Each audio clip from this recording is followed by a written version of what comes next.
Greetings and welcome to Torah Mitzion, and a happy Sukkot to everybody. Wow, what a Sukkot has already begun, and what we have to go through the rest of it. Thank God, thank God. So as most of the world already knows, that Yahya Sinwar, he is dead, killed.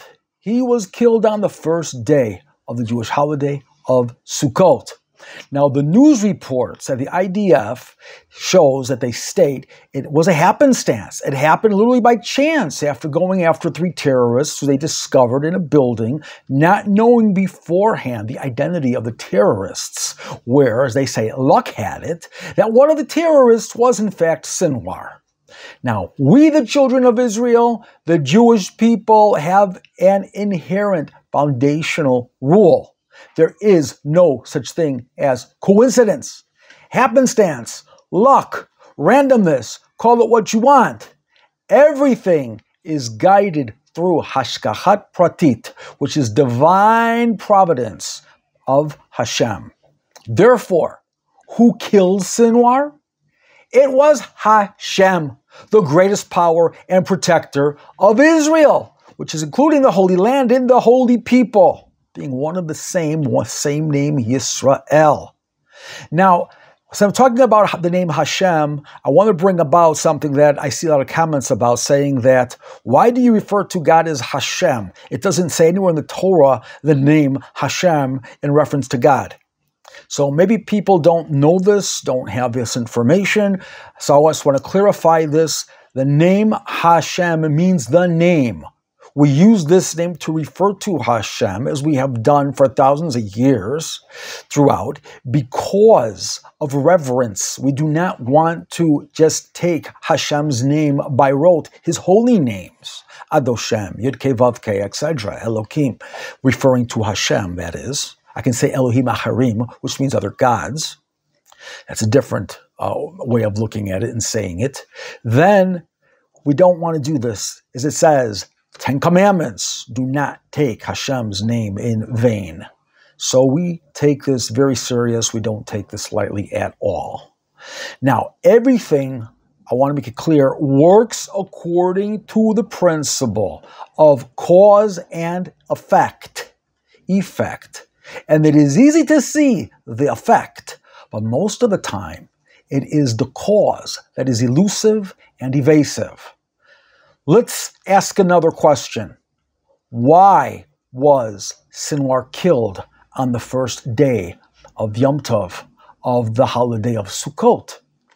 Literally, it's a year minus 1 week according to the Jewish calendar, where this war began on our Chag, on our festival of Shmini Atzeret, which concludes our special holidays in the month of Tishrei.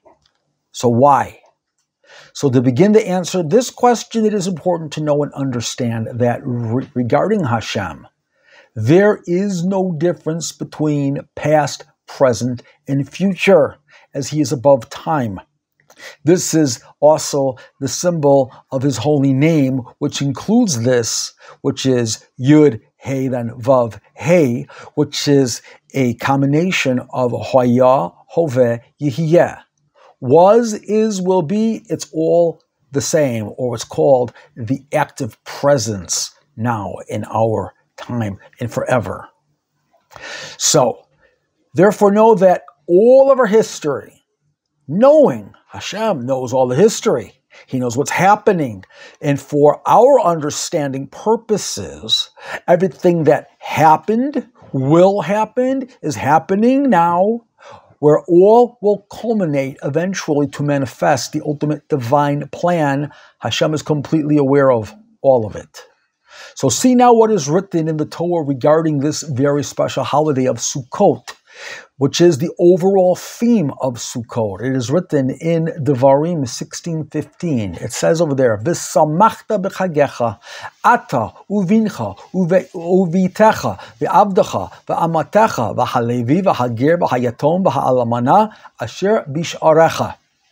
Translate, and you shall rejoice, be happy in your festival, you and your son and your daughter and your maidservant and your manservant and the Levi and the stranger and the orphan and the widow who are within your gates or within your cities. So even when Hashem gave the Torah and thus these words of rejoicing, which is like a commandment to be happy during these great festival days of Sukkot, Hashem saw and executed his plan for the killing of this very evil man, Sinwar, which would mark a time of great rejoicing for the Jewish people as well as anyone else who has moral values. Now, we don't necessarily like to just rejoice in the death of our enemies, but nonetheless, when there's evil that's removed from the world, yes, there is still a cause of celebration, and Hashem did it because we are to rejoice on this day, and this is the day of rejoicing. So you can see how it all comes together.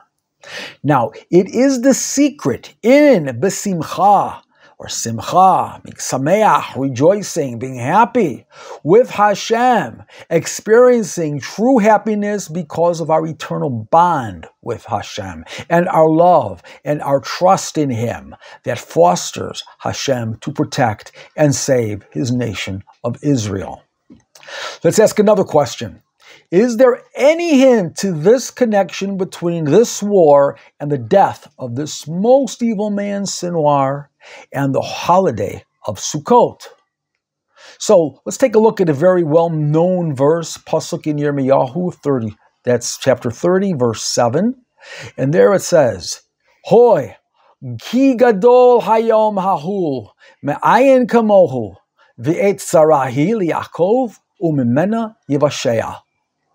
Translates, for that day is great, with none like it, and it is a time of distress for Yaakov, Jacob, through which he will be saved. Now again, I've seen a lot of the comments on this as well when they say, well, this is talking about the tribulation, and this is the time of Jacob. Get ready, people, because it's all coming up and it's all being built, and therefore the Jewish people have to turn around and they have to do something else and believe something else. Not so fast. It is, and let's break down this verse in more details. Number one, Rashi comments that the first part of this verse, when it says that day, okay, ki gadol hayom hahu, that day, being a distress, okay, that great day will be none like it at all. He says that this is a day referring to the downfall of Gog from Magog. Again, you all pretty much know the history, I'm sure, and the Bible thumpers know what's written regarding in Yechezkel about this and about the final battle. And we know that on Sukkot, our Haftorah that we read is from Zechariah chapter 14, or Yedalid, and there it talks about that battle in a little different wording, not quite as detailed, but it's all part of the same accordingly, which is again the war of Gog and Magog, and they say again that it's going to happen on Sukkot or around Sukkot. So that is one of the phases to bring the Geula Shlema.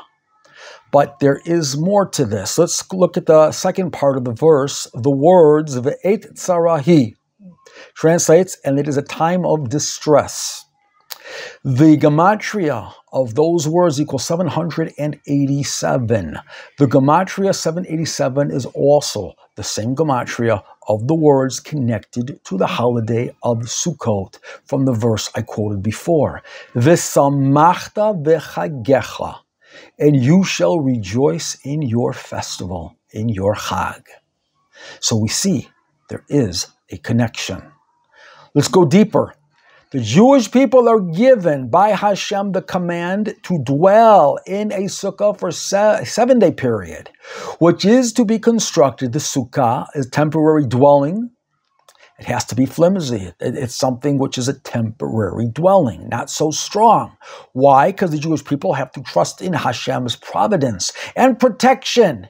It is also, of course, to be a memory of how Hashem led us out and kept us in the desert for the time that we had allotted to us, being there 40 years. Okay, wasn't the initial way it was supposed to be, but it was. And we were protected by the 7 clouds of glory from Hashem. But without further to say, it is talking about a time where we have to trust again in Hashem's providence and his protection in a complete state of rejoicing and happiness with him. And this is easy to do when you are not in a time of war. However, this Sukkot that began on Wednesday night, this past Wednesday, was and still remains right now a time of war. Still, a large portion of the people living in Eretz Yisrael, the land of Israel, built their Sukkot, their sukkahs, and rejoiced in the mitzvah of being with their families and their loved ones and friends in their sukkah. This flimsy booth being a non-protective hut.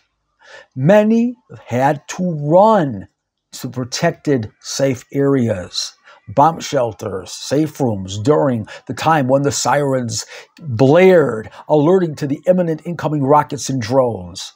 The people had to leave reluctantly, but having to do so, they had to do it to protect their own lives. However, after the barrage of rockets and drones was over in each wave, they willingly, with love for Hashem and rejoicing in our mitzvah to dwell in a sukkah, they returned to their sukkahs.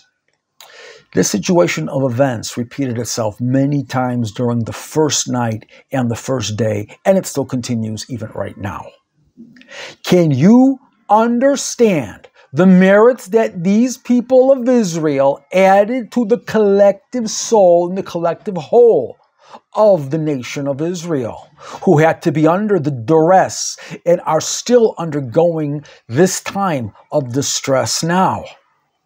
I'm sure that it is within, because with their merits that are continuing now, the next phase, the next part of Hashem's divine plan, which includes the end of Sinwar, and will continue with the defeat of all of our enemies, and I hope and I pray the return of our remaining hostages alive. But there is much more. Let's go back now even to a very tragic event that happened 2 days before the festival of Sukkot, before it began, which I'm talking about the death of the 4 young men who were eating their dinner on the confines of an army base where they were serving in the IDF. They were all sergeants. The holy souls, these holy souls, were murdered in cold blood by a drone attack. The names: Omri, Tamari, Yosef, Heb, Yoav, Agman, and Elon, Amitai. Now I want to show you a secret. See that together they're combined Hebrew names. Omri, Yosef, Yoav, Elon equal the gematria of 588. This is the same gematria as the words in the Zohar, in our section that I've been speaking about regarding the star of Jacob, Kohav Yaakov. There we have the words, Rucha de Mashiach, the spirit of Mashiach. It is written there, Kedain yitar Rucha de Mashiach aleihu. Then the spirit of Messiah, spirit of Mashiach, will stir against them. I'm pretty sure that the dynamics in the spiritual world, up in the Shemayim, up in the heavens, worked like this regarding these holy souls, that they were taken abruptly from this world, not ready to leave it, looking very forward to celebrating the Hag, the festival of Sukkot, with their families, with their loved ones, or all together with their friends. And when they were taken abruptly, they complained, crying to Hashem, why? Why did we have to leave this world? Why? We have so much to live for. We're young. Why did you take us out? And Hashem, I believe, answered these holy souls, your deaths will not be in vain, For behold, I have heard all your complaints and cries. They have entered my ears along with the rest of the holy cries of my chosen nation, those who remain in the world of the living and those who have been taken already from it, including the cries now of the hostages too, those who are living and those who also pass, as well as all of the soldiers and all of the innocent people who have died because of this war. Because of all of these things, Hashem basically then says that now I will begin first in the Ruchani, this power, the spiritual world, in the spiritual world, the next phase of bringing the Geula Shlema, that Kedein Yitar Ruchad Mashiach Alehu, that then the spirit of Mashiach will stir against them, the enemies. And it didn't take long also before this that began to manifest in this physical world, this koach, this energy, and this element of the Ruach HaMashiach with the death of Sinwar. May his memory be erased forever. Now I want to explain another thing regarding all of this matter too. And I have been humbly privy to some special secrets in the Kabbalah regarding very deep matters. And I will lose many of you if I try to explain what I want to teach in depth. However, I will explain the basics, and those who will understand, and those who don't, won't.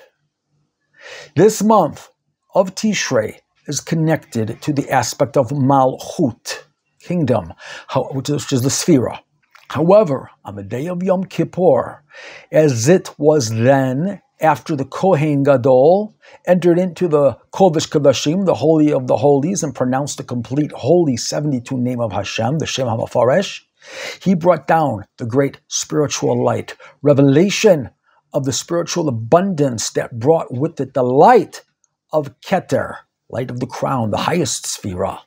Thus, Tishrei becomes, even today, there's an aspect of it, Keter Malchut, where the overall greatness and power of the level of Keter is manifest to some aspect.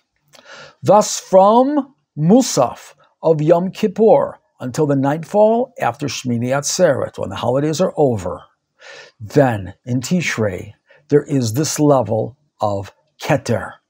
After that, it reverts back, being only then to the level of Malchut until the end of the month. This year, however, this power of Keter during this current time is now amplified because of the harnessed power of Keter already that was harnessed through our special 70 stars, Kochav Yaakov. But if I'm talking about the star that hopefully you people printed out and are doing, we're doing it here in Israel, down here in this world, which is the receiving vessel, which is Kochav David Adoshem Magen Yishacha, whose gematria equals 620 Keter. Now in my shul, between Mincha and Ma'ariv or Arvit, the afternoon and evening prayer on Sukkot night, or before Sukkot actually began, the rabbi gave a speech in Hebrew discussing how he felt, and other Kabbalists and rabbis also felt that there is a very special new spiritual light that is coming down from Hashem into this world that night.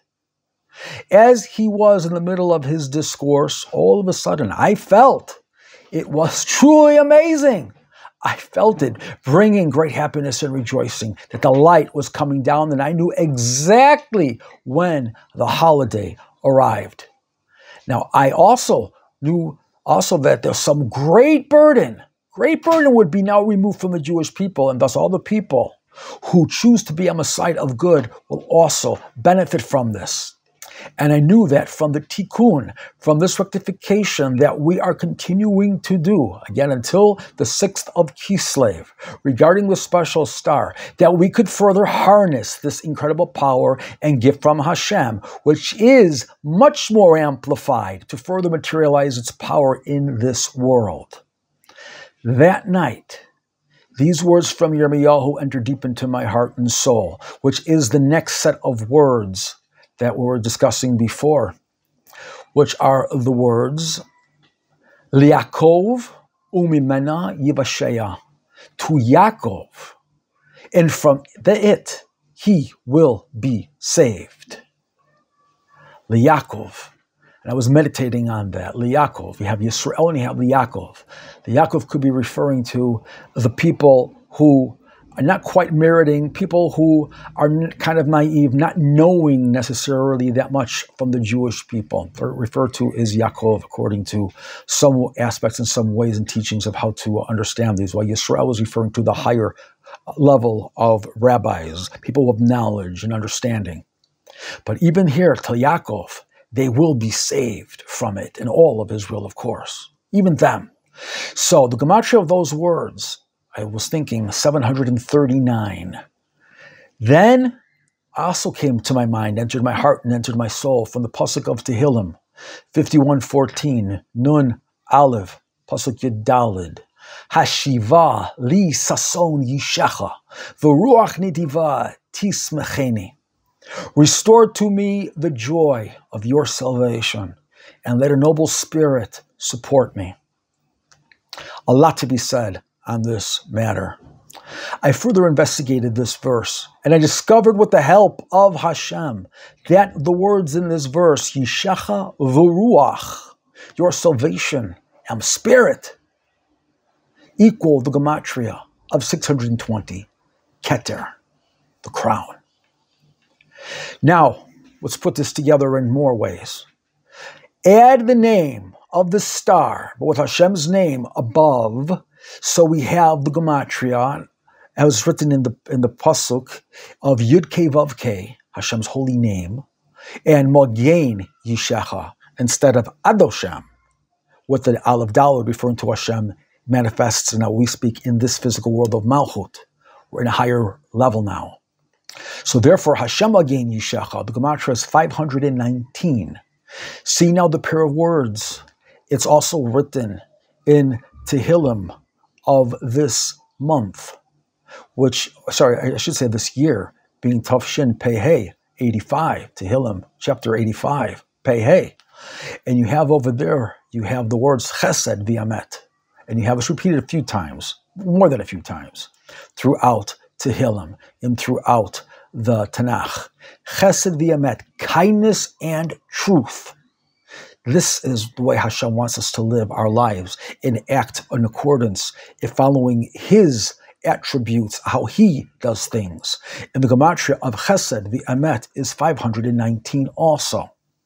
But let's take a look also in the words in Yeshayahu, chapter Samech, or Perek Samech, pasuk Chaf, or 60, verse 20. And you have the words, Ki Yud Kei Vav Kei, Hashem, Yihyeh Lach L'or Olam. For Hashem, the Lord, shall be to you for an everlasting light. It's written in the full pasuk, the full verse, Lo yavo od shimshech v'reichech lo ye'asef ki Adonai yihyeh lach l'or olam v'shalmu yemei avlech. What does that mean? Your sun shall no longer set, neither shall your moon be gathered in, for Hashem shall be to you for an everlasting light, and the days of your mourning shall be completed. Now, the expansion called the Miloy of these words, the gematria of Adoshem, Yud Kei Vav Kei Mogain Yishecha, and these words over here of this pasuk of Ki Hashem Yihyeh Lach L'or Olam, particularly, the gematria of those words is 1581. A lot of secrets over there. And Shiviti La Hashem Negdi Tamid Ki Mibeni Balamot. Again, that I place Hashem before me, because Hashem is at my right, I shall not falter. A lot more secrets to discuss later on. But see now, when we add addition now to these words, the word Ruach, the Ruach, as it is written. So we have Magain Hashem Yishecha v'Ruach.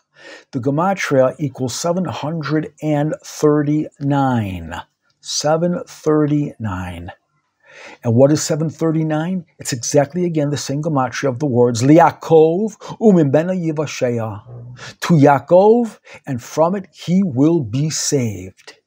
It is also the gematria of the Sfirot, going from the bottom, going up, as we make the ladder and we connect the Sfirot. Malchut, Yesod, Hod, Netzach. This connects the lower Sfirot to the upper Sfirot of Zah, Zeranpin, Chesed Gevurah, Tiferet, thus completing the Tikkun, part of Tikkun Olam, so that the Sfirah and the Shefa of Hashem will continue to flow down uninterrupted. But there's more. And we'll cover more later on, including secrets within the name, the full name of Yahya Sinwar. But I am going to say this, just look at it even in English. Sinwar is made up of two words, sin and war. Need I say more? I don't think so. And with that, I bid you all a wonderful Sukkot. Hag Sameach, be happy, because we're going to also discuss another video, continuing the series really of Kochov Yaakov, about the practicality of what everybody practically can do to join in, bring this Ruach, bring this spirit of Mashiach collectively, so that we can get now into the continuation of the next phase that is written in the Zohar and bring us closer again to the final redemption. And I'm going to go over the details, and that includes a very special tefillah that I will go over too. Thank you again. Everybody be blessed. Be blessed with happiness, Yeshuot. Take care. Salvation.